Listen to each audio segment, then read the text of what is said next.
السلام علیکم ورحمۃ اللہ وبرکاتہ۔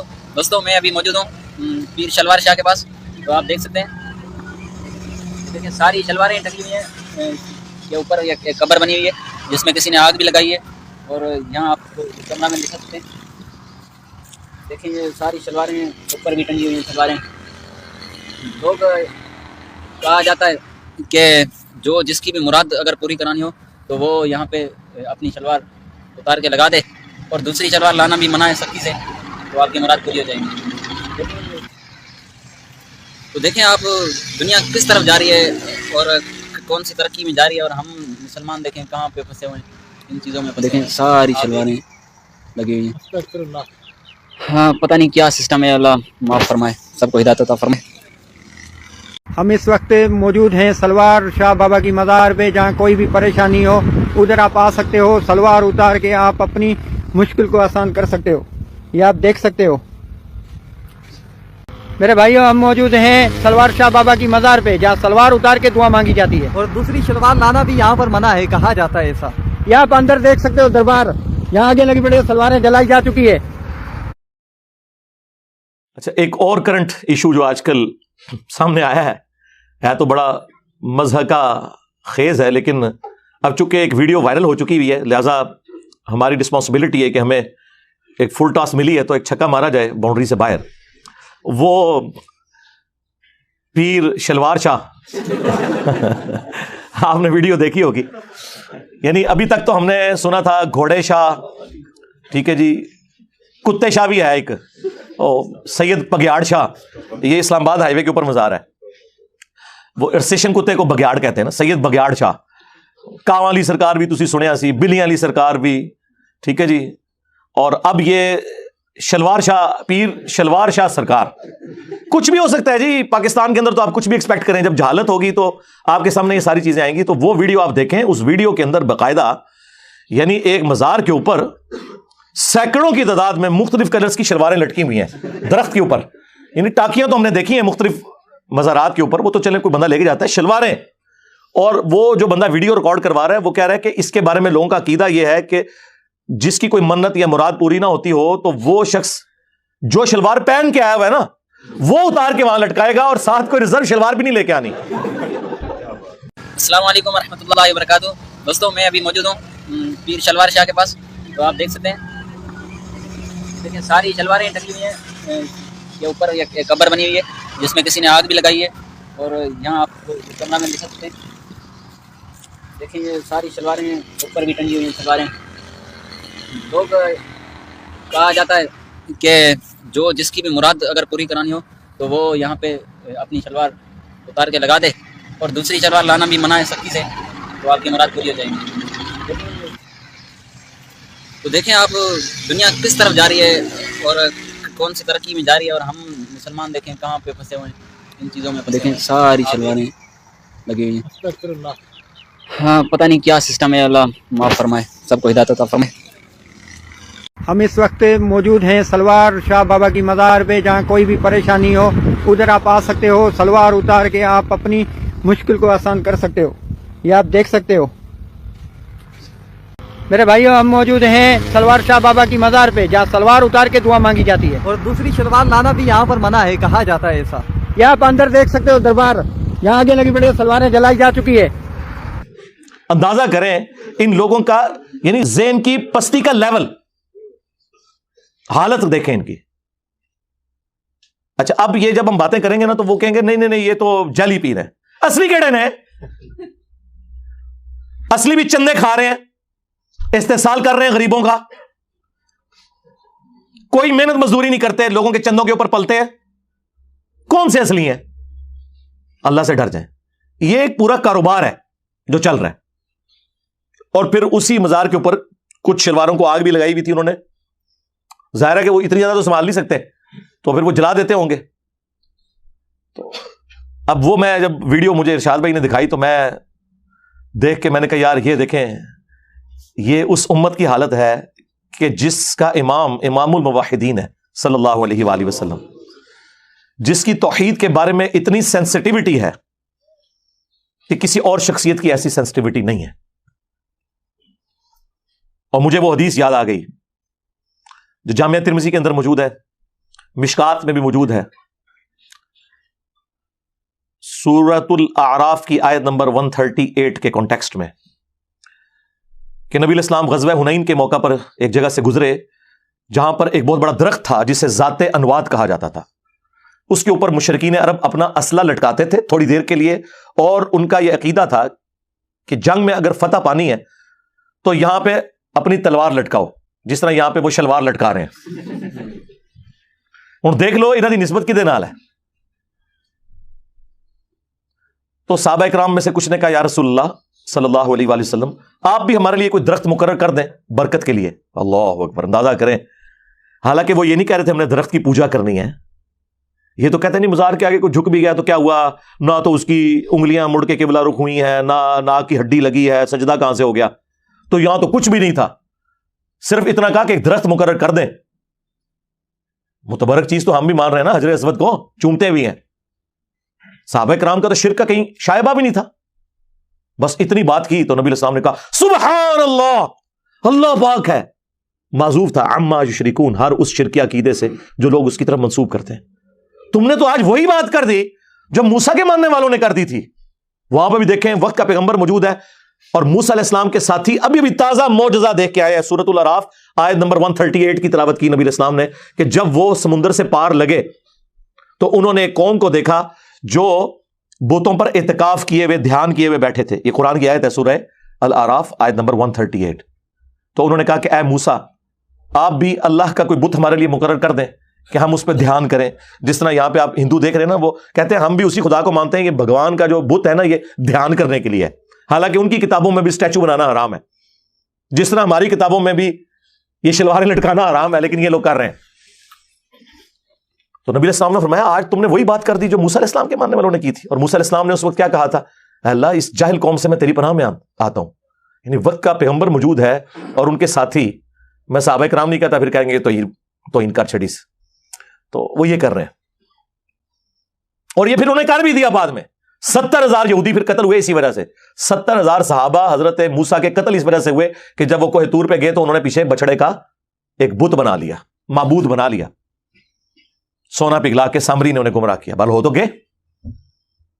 اور ان کی معافی پھر سورہ بقرہ میں آیا کہ معافی یہ ہے کہ اپنوں کو قتل کرو گے، ہر قبیلے والا اپنے ان لوگوں کو قتل کرے گا. قتل مرتد کی سزا آئی. پھر نبی علیہ السلام نے اسی حدیث میں الفاظ ہیں ترمذی کے، آپ نے فرمایا کہ تم بھی اگلے لوگوں کے پیچھے چل پڑو گے. یعنی جس طرح اگلے لوگوں نے غلط کام کیے تم بھی وہی کام کرو گے. اور یہ جو اگلا حصہ ہے نا، یہ بخاری اور مسلم میں بھی ہے کہ اللہ کی قسم، یہاں پہ الفاظ موجود ہیں ترمذی میں، اللہ کی قسم تم بھی اگلے لوگوں کے طریقے پہ چل پڑو گے. اور بخاری مسلم کے الفاظ ہیں اللہ کی قسم تم بھی اگلے لوگوں کی پیروی شروع کر دو گے، قدم با قدم، بالشت بر بالشت، حتیٰ کہ ان میں سے کوئی گوہ کے سوراخ میں داخل ہوا تم بھی پیروی کرتے ہوئے یہی کام کرو گے. صحابہ کرام نے پوچھا یہ اگلے لوگوں سے مراد کیا یہود و نصارہ ہیں؟ آپ نے فرمایا اگر وہ نہیں مراد تو اور کون سے لوگ مراد ہیں؟ یعنی نبی علیہ السلام نے پہلے ہی فرما دیا کہ جو اگلی امتوں میں شرکیہ عقائد اور نظریات تھے اس درجے میں تو نہیں، لیکن اس کے قریب قریب اس امت میں بھی آ جائیں گے، اور وہ ہم دیکھ رہے ہیں اپنی آنکھوں سے. تم بھی اگلے لوگوں کی پیروی شروع کر دو گے. یہاں پہ دیکھ لیں کیا کچھ ہو رہا ہے. انہوں نے بھی اپنے مولویوں کو اپنا رب مانا ہوا تھا. سورہ التوبہ کی آیت نمبر 31، اتخذوا احبارہم ورہبانہم اربابا من دون اللہ. یہود و نصارہ نے اپنے علماء کو اور جوگیوں کو، راہبوں کو، صوفیوں کو اپنا رب مان لیا تھا اللہ کے مقابلے پر.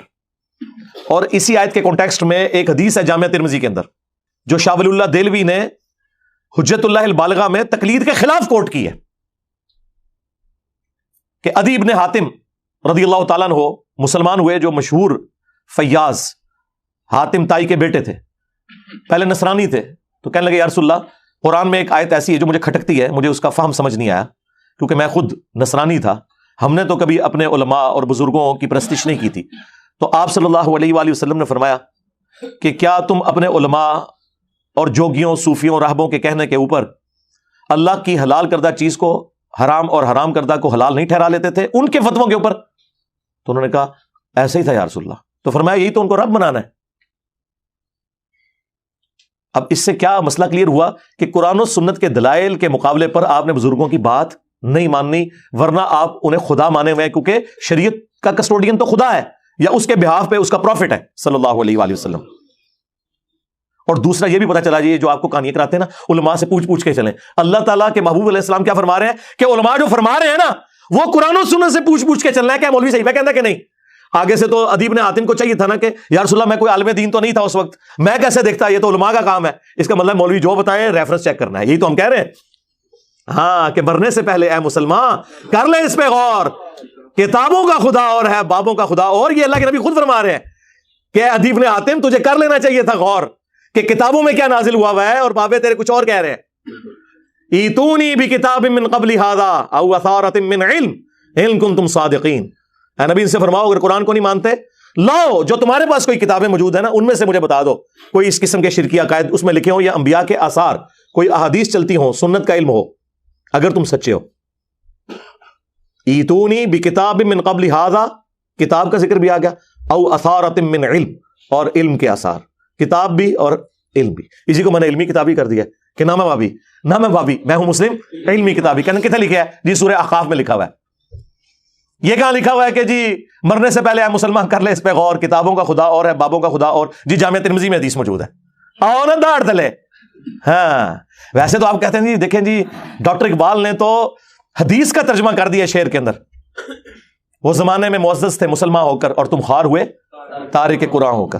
یہ ترجمہ ہے مسلم شریف کی اس حدیث کا جو مشکات میں بھی ہے کہ اللہ تعالیٰ اس کتاب کی وجہ سے قوموں کو عروج دے گا اور اس کی وجہ سے زوال پذیر کرے گا۔ مستقبل کی خبر تھی، لیکن ڈاکٹر اقبال کے زمانے میں یہ سب کچھ ہو چکا تھا، انہوں نے اسے ماضی بنا دیا۔ وہ زمانے میں معزز تھے مسلمان ہو کر، تم خوار ہوئے تارک قرآن ہو کر۔ تو سرکار ڈاکٹر اقبال جو حدیثانہ ترجمہ کرتا ہے، انجینئر صاحب نہیں کر سکتے؟ میرے دیکھ لیں، یہ سارے جتنے اشعار اور سلوگن ہیں یہ حدیث کے ترجمے ہیں۔ یہ ادیب نے حاتم کی جو حدیث اتخذوا احبارہم ورہبانہم اربابا من دون اللہ، یہ اس کا ترجمہ ہے کہ مرنے سے پہلے اے مسلمان کر لے اس پہ غور، کتابوں کا خدا اور ہے، بابوں کا خدا اور۔ اگرچہ بابے اسی خدا کو مانتے ہیں لیکن ان کوالٹیز کے ساتھ نہیں مانتے جو کتابوں کے اندر آئی ہیں۔ اور نہ میں بابی، نہ میں بابی، میں ہوں مسلم علمی کتابی۔ کہتے ہیں علمی کتابی، بھائی وہ اس کی صفت ہے ہم مسلم ہیں۔ علمی کتابی اس لیے کہتے ہیں کہ قرآن میں ہے ایتونی بکتاب من قبل ھذا او اثارۃ من علم، اور المستدرک للحاکم میں حدیث ہے۔ اپنے بعد دو چیزیں چھوڑ کے جا رہا ہوں، قرآن اور تمہارے نبی کی سنت۔ تو کتابوں کے حوالے حضور کر کے گئے صلی اللہ علیہ وآلہ وسلم۔ اور غدیر خم پہ صحیح مسلم میں 4 احادیث ہیں۔ قرآن کو پکڑ لینا، اس میں ہدایت ہے، نور ہے، یہ اللہ کی رسی ہے، جو اسے پکڑے گا ہدایت پہ ہوگا، جو چھوڑ دے گا گمراہ ہو جائے گا۔ اور دوسری بھاری چیز میرے اہل البیت ہے، ان کے معاملے میں تمہیں اللہ کا خوف دلاتا ہوں۔ یہ جملہ 3 دفعہ آپ نے ریپیٹ کیا۔ اللہ کے فضل سے اس پلیٹ فارم سے توحید بھی قرآن کی بیان ہو رہی ہے اور اہل البیت کا بھی دفاع ہو رہا ہے۔ باقی سب نے ٹکڑوں میں دین لیا ہوا ہے۔ کل حزب بما لدیہم فرحون، ہر فرقہ خوش ہے جو اس نے ٹکڑے کا دین لیا ہوا ہے۔ یہاں پہ ٹوٹیلٹی میں دین بیان ہو رہا ہے۔ اہل حدیث نے توحید بیان کی قرآن والی، اہل بیت پہ آگے ان کی موت ہو گئی۔ اہل تشیع نے اہل بیت کا دفاع کیا، اگرچہ اس میں غلو بھی کیا لیکن دفاع تو کیا، لیکن توحید کے معاملے میں آگے موت ہو گئی۔ اہل البیت کے ساتھ وہ عقیدے منسوب کر دیے جو اللہ کا حق تھا۔ یہ وہ پلیٹ فارم ہے جہاں پہ کبھی ریڈ لائن کراس نہیں ہوتی۔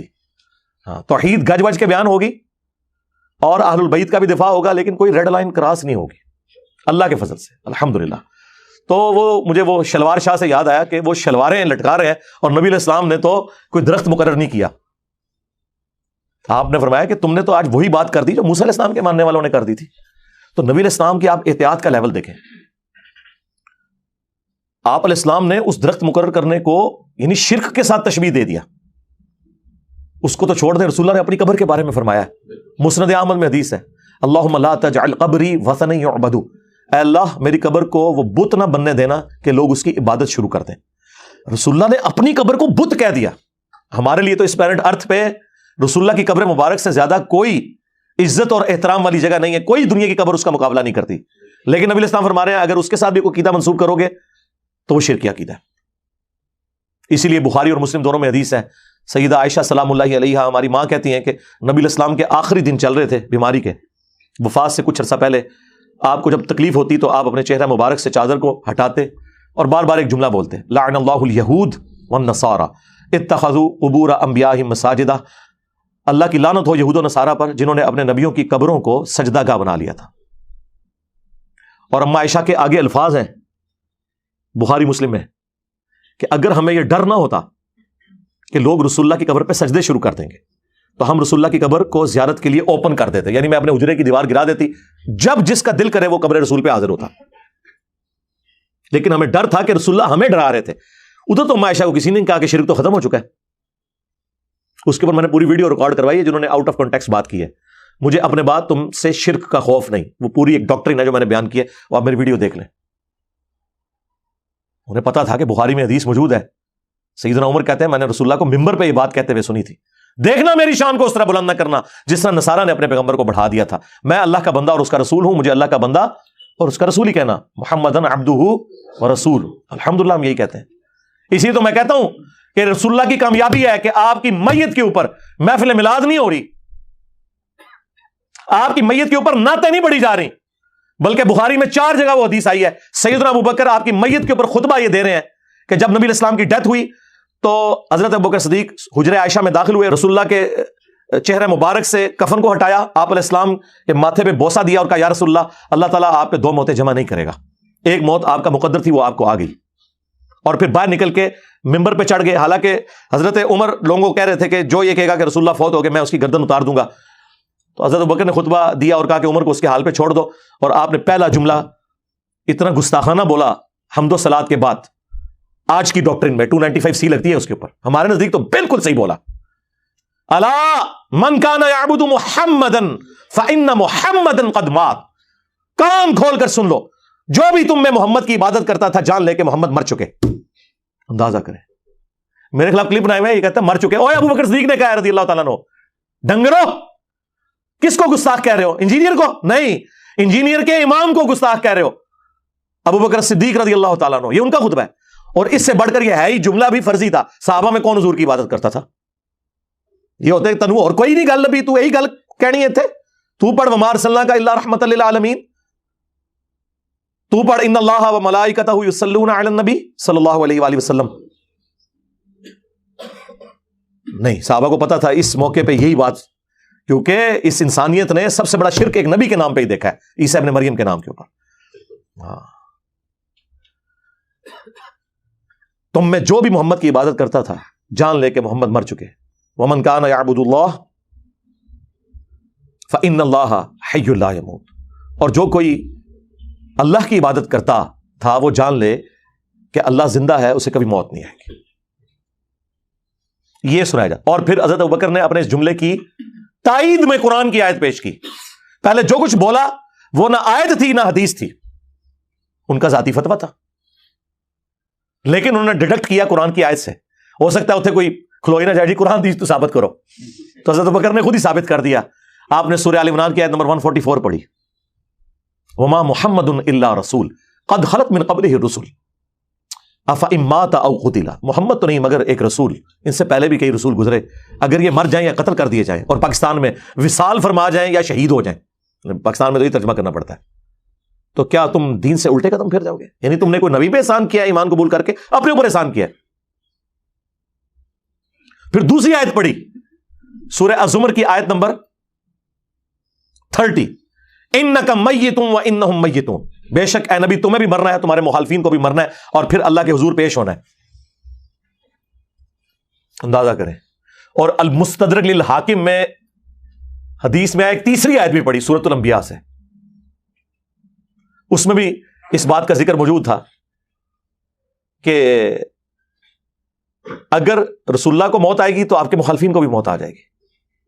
اندازہ کریں کہ صحابہ کرام قرآن کی آیات میں سے ڈھونڈ ڈھونڈ کے کتنی گستاخیاں تلاش کرتے تھے، نعوذ باللہ۔ یہ تو یہی کہتے ہیں نا، آپ بریلویت کے کلچر کو سمجھتے ہیں، تو میں خود بھی بریلوی رہا ہوں، مجھے پتا ہے۔ اور اما عائشہ دیکھیں، وہ کہہ رہی ہیں اگر یہ ڈر نہ ہوتا کہ لوگ سجدے شروع کر دیں گے ہم رسول اللہ کی قبر مبارک کو زیارت کے لیے اوپن چھوڑ دیتے۔ ایک اور حدیث ہے بخاری اور مسلم دونوں میں، اما عائشہ اس کی راویہ ہیں، وہ کہتی ہیں کہ رسول اللہ کی بیماری کے دن چل رہے تھے اور آپ کی 2 بیویاں وہاں پہ موجود تھیں، یعنی 3 بیویاں اکٹھی ہیں، سیدہ ام حبیبہ اور ام سلمہ، اور وہ آپس میں بات کرنا شروع ہو گئی، اور یہ دونوں سینئر اصحاب میں سے ہیں اس حوالے سے کہ دونوں نے ہجرت حبشہ بھی کی ہوئی ہے، جو ہجرت مدینہ سے بھی پہلے کی تھی. تو وہ ذکر کر رہی تھی کہ جب ہم حبشہ ہجرت کر کے گئے تھے تو بخاری مسلم کے الفاظ ہیں، ام سلمہ اور ام حبیبہ آپس میں یہ بات کر رہی تھی کہ وہاں ہم نے ماریا نام کا ایک گرجا دیکھا تھا جس میں تصویریں لٹکی ہوئی تھی، اور نبی علیہ السلام تکلیف کی وجہ سے لیٹے ہوئے تھے. آپ اس بیماری کے عالم میں بھی اٹھ گئے. آپ نے کہا ان میں یہی تو خرابی تھی کہ جب ان میں کوئی نبی یا نیک آدمی فوت ہو جاتا تھا وہ اس کی قبر کے اوپر تصویریں لٹکا دیتے تھے اور وہاں پہ سجدے شروع کر دیتے تھے. قیامت کے دن یہ لوگ بدترین مخلوق بن کے ابھریں گے. اللہ اکبر. آپ کو یہ نہ سمجھے یہ اگلے لوگوں کی بات ہے، نہیں. اب وہ حدیث جو میں نے پہلے بیان کی بخاری مسلم کی وہ دوبارہ یاد کر لیں. تم بھی اگلے لوگوں کے پیچھے چل پڑو گے قدم با قدم، بالشت بر بالشت، حتیٰ کہ ان میں سے کوئی گوہ کے سوراخ میں داخل ہوا تم بھی یہی کام کرو گے. اور پوچھا گیا اگلے لوگ کیا یہود و نصارہ ہیں؟ فرمایا وہی تو ہیں. اور اس کو یہ ہمارے ڈاکٹر اشرف جلالی صاحب توحید کے نام کے اوپر شرکیہ کانفرنس کرتے ہیں ہر سال. وہ کہتے ہیں یہ فیشن کے بارے میں نہ، پرانیاں گلاں، پرانے بانے، پرانے دھوکے. ترمذی میں اس کا شان ارشاد موجود ہے. کس موقع پہ حضور نے کہا؟ فیشن کے اوپر نہیں کہا، شرکی ایکٹیویٹی پہ کہا. جب صحابہ نے کہا آپ بھی ہمارے لیے ایک درخت مقرر کر دیں جہاں پہ ہم برکت کے لیے اسلحہ لٹکائیں، تو آپ نے فرمایا تم نے وہی بات کی ہے جو موسیٰ کے ماننے والوں نے کی تھی. سورۃ الاعراف آیت نمبر 138 کہ خدا کا بت مقرر کر دیں. کسی صحابی نے نہیں کہا کہ درخت تو ہم برکت کے لیے مانگ رہے ہیں، کوئی پوجنے کے لیے نہیں مانگ رہے، کوئی ہم نے اسٹیچو نہیں اللہ کا بنایا، آپ اس کو اس سے کیوں کمپیئر کر رہے ہیں؟ کس کی جرت تھی امام الموحدین کے سامنے بولتا صلی اللہ علیہ وآلہ وسلم. صحیح مسلم میں حدیث ہے، نبی علیہ السلام نے اپنی وفات سے 5 دن پہلے کہا، آپ علیہ السلام نے فرمایا خبردار میں تمہیں ڈراتا ہوں اس بات سے کہ اگلے لوگوں میں سے جب انبیاء یا نیک بندے فوت ہو جاتے تھے لوگ اس کی قبروں پہ سجدے شروع کر دیتے تھے، یہ کام تم نہ کرنا. اور یہ جندب رضی اللہ تعالیٰ عنہ کے الفاظ ہیں کہ یہ آپ نے اپنی وفات سے 5 دن پہلے یہ بات کہی تھی. یار جو شخص اتنا سینسٹیو ہو، اس کے ماننے والی امت، اس کی قبر مبارک کو تو چھوڑ دیں، دنیا میں جہاں کوئی قبر نظر آئے اس کے ساتھ اس قسم کے عقیدے وابستہ کرنا شروع کر دیں. تو نبی علیہ السلام نے تو اپنا حق ادا کر دیا ہے. اور کیا کرتے ہیں حضور اس سے بڑھ کے؟ اور کیا کرتے ہیں امت کو یقین دلانے کے لیے کہ ڈر جاؤ؟ ابو داؤد میں حدیث ہے میری قبر پہ میلہ نہ لگانا، دنیا کے کسی بھی حصے میں تم ہوگے اللہ تعالیٰ تمہارا درود میرے تک پہنچا دے گا. اللہم صلی علی محمد وعلی آل محمد. درود پڑھنے کے لیے بھی میلہ نہ لگانا. ویسے تو درود پڑھنا، وہاں پہ سلام عرض کرنا، اس پلانٹ ارتھ کی سب سے بڑی نیکی نفلی عبادات میں اگر کوئی ہے تو قبر رسول کی حاضری ہے. لیکن حضور نے کہا وہاں پہ بھی میلہ نہیں لگانا، بس سلام عرض کرو اور چلے جاؤ. وہ 4 کتابوں میں صحیح سند کے ساتھ ہے، المصنف ابن ابی شیبہ میں، سنن کبریٰ البیہقی میں، فضل الصلاۃ علی النبی میں، الموطأ امام مالک میں. عبداللہ بن عمر جب بھی سفر پہ جاتے یا واپس آتے تو مسجد نبوی میں 2 نفل پڑھتے اور قبر رسول پہ آ کے عرض کرتے السلام علیکہ یا رسول اللہ، السلام علیکہ یا ابا بکر، السلام علیکہ یا عمر. یعنی وہ تینوں قبروں پہ جاتے، اے اللہ کے رسول آپ پہ سلام ہو، اے ابو بکر آپ پہ سلام ہو، اے عمر آپ پہ سلام ہو. ایک روایت میں یا ابا تھا، اے میرے باپ آپ پہ سلام ہو. تو وہ اپنی جگہ وہ فضیلت ہے قبر رسول کی حاضری، کوئی شک نہیں ہے. لیکن اس قبر کے ساتھ اس طرح کے عقیدے وابستہ کرنا، آپ مجھے بتائیں اگر قبر رسول کا یہ سٹیٹس ہے کہ آپ نے کوئی عقیدہ وابستہ نہیں کرنا، باقی قبریں تو شاہی کوئی نہیں. ٹھیک ہے، اے جملہ ہر جگہ فٹ ہونا جے کہ میرے نبی سا ہے ہی کوئی نہیں، تیرے بابے تے شاہی کوئی نہیں. ہاں جی، قبر رسول سا ہے ہی کوئی نہیں، تیرے مزار تے شاہی کوئی نہیں. ٹھیک ہے کہ نہیں؟ ہر جگہ یہ فٹ ہوتی ہے بات. تو نبی علیہ السلام کے ساتھ اپنا رشتہ مضبوط کریں جنہوں نے آپ کے کام آنا ہے قیامت کے دن انشاءاللہ تعالی. شفاعت کے ہم نے حقدار ہونا ہے اگر نبی علیہ السلام کی سچی پیروی کی. صلو علی محمد وعلی محمد، اللہم صلی علی محمد وعلی آل محمد واصحاب محمد وازواج محمد وامت محمد اجمعین الی یوم الدین. آمین.